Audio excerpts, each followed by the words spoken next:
Copper డ్యాముల నుంచి మళ్ళా మనం పని ప్రారంభించాలి. ఇది కూడా మనం మనస్ఫూర్తిగా ధన్యవాదాలు చెప్పాలి. కేంద్రం ఈరోజు బడ్జెట్లో చెప్పినప్పుడు పోలవరాన్ని వీలైనంత తొందరలో పూర్తి చేస్తామని నిర్దిష్టమైన హామీ ఇచ్చారు. వారికి మనస్ఫూర్తిగా ధన్యవాదాలు తెలియజేస్తాను. అధ్యక్ష, వ్యవసాయ శాఖ పూర్తిగా మూతపడిపోయింది. కాలువల్లో పూడిక తేలేని పరిస్థితి.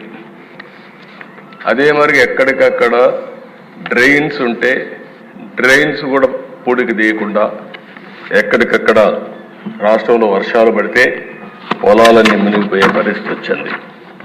ఇంకో పైన దిశ ఇరిగేషన్ వ్యవస్థ చిన్నాభిన్నం అయిపోయే పరిస్థితికి వచ్చింది. ఒక్క ప్రాజెక్ట్ పూర్తి కాలేదు. ఇంకో పక్కన చూస్తే ఉండే ప్రాజెక్టుల్లో గేట్స్ కూడా గ్రీస్ పెట్టలేని పరిస్థితి. కొన్ని ప్రాజెక్టులు మీరు చూస్తే అధ్యక్ష గేట్లు కొట్టుకొని పోతే ఆ గేట్లు కూడా పెట్టలేని పరిస్థితి. ఆ గేట్లు పెట్టడానికి అయ్యే డబ్బులు కూడా ఇవ్వలేని దుస్థితి. అలాంటి భయంకరమైనటువంటి పాలనలో మనం చూసాం. ఇంకొక పక్కన అధ్యక్ష ప్రభుత్వ టెర్రరిజంతో పెట్టుబడులు పరారైపోవడం.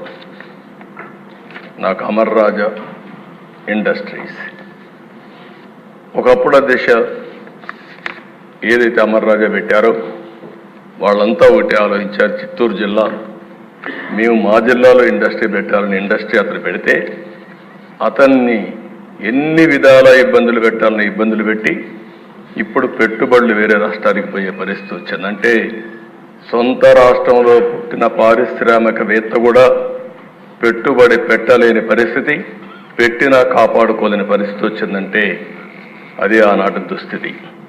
24% నిరుద్యోగం.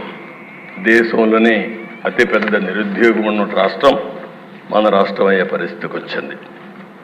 5 ఏళ్లలో అధ్యక్ష విపరీతంగా క్రైమ్ రేటు పెరిగింది. దళితుల హత్యలు పెరిగిపోయినాయి. డోర్ డెలివరీ నిన్నే నాకు ఆశ్చర్యం వేసింది. ప్రజాస్వామ్యాన్ని కాపాడాలని చెప్పి ప్లే కార్డు పట్టుకొచ్చారు.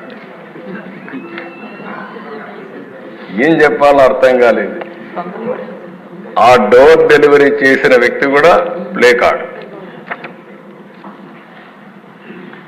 ఇంకొక పక్క అధ్యక్ష ఎమ్మెల్యే దాడులు. అబ్దుల్ సలాం ఆ కుటుంబాన్ని నేను ఇప్పుడు కూడా మర్చిపోలేకపోతున్నా. ఎంత అధ్యక్ష మనిషి చనిపోవాలనుకున్నాడు, బాధలు భరించలేక. చనిపోవాలనుకుంటే వీళ్ళు మాట్లాడే మాటలిన తర్వాత నువ్వు చనిపోవాలనుకున్నా నిన్ను ప్రశాంతంగా చనిపోని నీ భార్య ఉంటుంది, గుర్తుపెట్టుకో, ఏం చేస్తావు చేసి చూపించమంటే నేను చనిపోయిన తర్వాత నా భార్యని ఏం చేస్తారో అని ఆలోచించి భార్యాభర్త ఇద్దరు చనిపోవాలని ఆలోచించుకుని ఇద్దరం చనిపోదామని మాట్లాడుకుని అప్పుడు మళ్ళీ ఆలోచించి మనం ఇద్దరం చనిపోతే ఈ ఇద్దరు పిల్లలు అనాథలైపోతారు, ఏం చేయాలని ఆలోచించినప్పుడు కాదు నలుగురం కూడా చనిపోవాలని నిర్ణయించుకుని నలుగురు వెళ్ళి రైల్వే ట్రాక్ మీద వాళ్ళిద్దరి పిల్లల్ని కట్టేసి ఆ ట్రాక్ కింద పడి బలవంతం మరణం చేసుకున్నారంటే అధ్యక్ష సాధ్యమా? సాధ్యమే. ఎంత నిస్సహాయ స్థితి.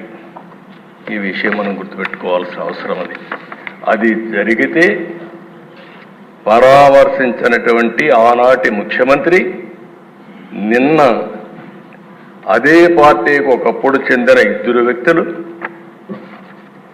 ఈరోజు ఒక అతను వ్యక్తిగత కారణాల వల్ల చంపితే దాన్ని రాజకీయం చేస్తూ ఢిల్లీకి పోయి ఈరోజు ఈ సభకు రాకుండా సభకు వచ్చే ధైర్యం కూడా లేదులేండి. అంటే చేసిన పనులు ఏమైనా ఉంటే చెప్పడానికి వస్తారు కానీ అది చేసే పరిస్థితి వచ్చారు. అధ్యక్ష డ్రైవర్ సుబ్రహ్మణ్యం, డాక్టర్ సుధాకర్ ఇప్పటికి కూడా జ్ఞాపకం. అధ్యక్ష సుధాకర్ ఏమడిగాడు? ఒక మాస్క్. మీ హాస్పిటల్ అధ్యక్ష నర్సీపట్నంలో పనిచేశాడు. One of the best doctor. ఒకటే అడిగాడు, నేను ఎంతైనా పనిచేస్తా కానీ కరోనా భయంకరమైన వ్యాధి, ఒకవేళ వస్తే మాకు కూడా ప్రమాదం ఉంటుంది, మాస్క్ ఇవ్వండి, అప్పుడప్పుడు మార్చండి అని ఒక మాస్క్ అడిగిన నేరానికి అహంకారమైన ఈ ప్రభుత్వం వేటాడి వేటాడి పిచ్చివాణి చేసి నడి రోడ్లో చంపేసే పరిస్థితికి వచ్చారు.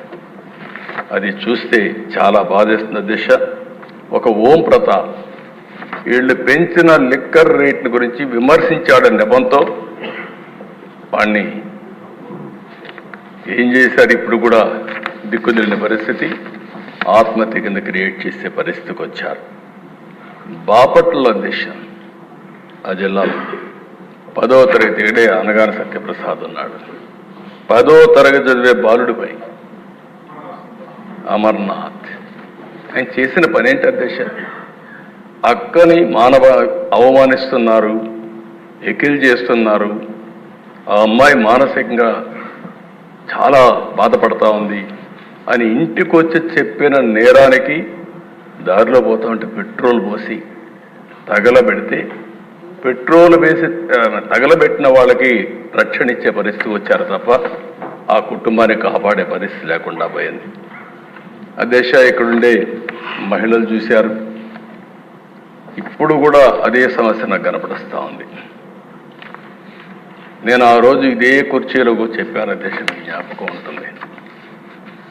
నాకు జరిగిన అవమానం నా లైఫ్లో ఎప్పుడూ బాధపడ్డా, ఒకే రోజు బాధపడ్డా, అదే చివరి రోజు అనుకుంటున్నా. ఆ రోజు వీళ్ళు చేసిన అవమానానికి ఇది గౌరవ సభ, ఈ సభలో నేను ఉండను. గౌరవ సభ చేసిన తర్వాత మళ్ళీ క్షేత్రస్థాయిలో గెలిచి ఈ సభలో అడుగు పెడతానని ఆ రోజు. ఇప్పుడు కూడా దేశ నాకు జ్ఞాపకం, ఆ రోజు మైకు కూడా ఇవ్వాల, ఇట్ ఇస్ ఓన్లీ రికార్డ్. అక్కడి నుంచి ప్రజల్లోకి వెళ్ళాం, మళ్ళా తిరిగి ఇక్కడికి వచ్చాం.